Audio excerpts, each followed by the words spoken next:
Mm, Randy, may I say this? There's please. nothing ever been more misunderstood, more misinformation, more lies even than this subject of faith. What is faith? How does it work? Oh my goodness.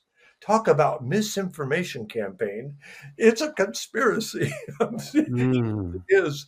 There is a faith is so important, and we need to learn to stop guessing and start praying with confidence. And we can do that with faith, knowing and understanding how it works. Satan hates the power that comes from a believer who understands his position with faith. He hates it. mm, And so there's yes. a campaign against it, and we're watering down what that means. And oh my gosh, the book Atomic Faith will change lives. That's my Mhm. whole life now. That book. It is it's 356 pages, so it's not it's an easy read, but there's a lot of material in it, and it's my entire life wrapped up into one book. Large print. So that's good. I love it It's because it has helpful. larger. Some books, you have to use a magnifying glass, but Yeah, it's a little. the title says so much. When I first had the opportunity to read the manuscript in advance of the book, I thought that's what really got me initially was atomic faith. I mean, that's you read this book and you're going to see it's going to blow your mind and hopefully blow your minds to release your spirit to have faith and preeminent faith. So, a lot of people, Dale, feel like, that God has forgotten them. You talk about faith obviously being the most important part to releasing the power of healing and all of the miraculous things that we'll get to here in a bit that you've gone through in your trials and gone through miracles.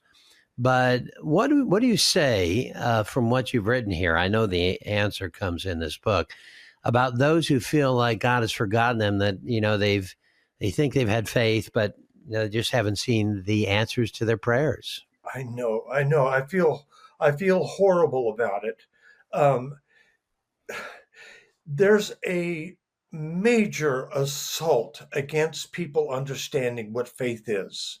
They get it all mixed up because there's a campaign against it. It's hidden. It's been suppressed. There's no doubt about it. It's purposefully been suppressed. A good friend of mine got the book Atomic Faith and just wrote a couple of days ago, and I read her email. Paula said, "You've got to read this one." And it's a good friend of mine. I've known her for decades. And when she read the book Atomic Faith, she was angered. She was angered. Randy, this answers your question. She was angered because finally she understood what she'd missed all along. She's my age, and she'd missed so much and had so much heartache that could have been prevented had she understood how faith works and what it really is in the first place. And when she got this book, she said, "I'm so glad I know now. But oh my gosh, why did it take so long?"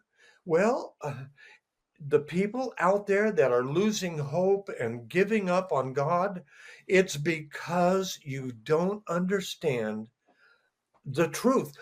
Jesus' teachings have been clear, but the teachings of Jesus have been watered down and they've been hidden and suppressed. And I'm telling you, there's a gigantic campaign that is against preaching. Most preachers don't know what faith is. But the word atomic is kind of interesting. Atomic is the single irreducible particle of an element that God made in the first place. And inside of that, it's the source of immense constructive or destructive power. That's what atomic is. But faith comes right out of the Bible.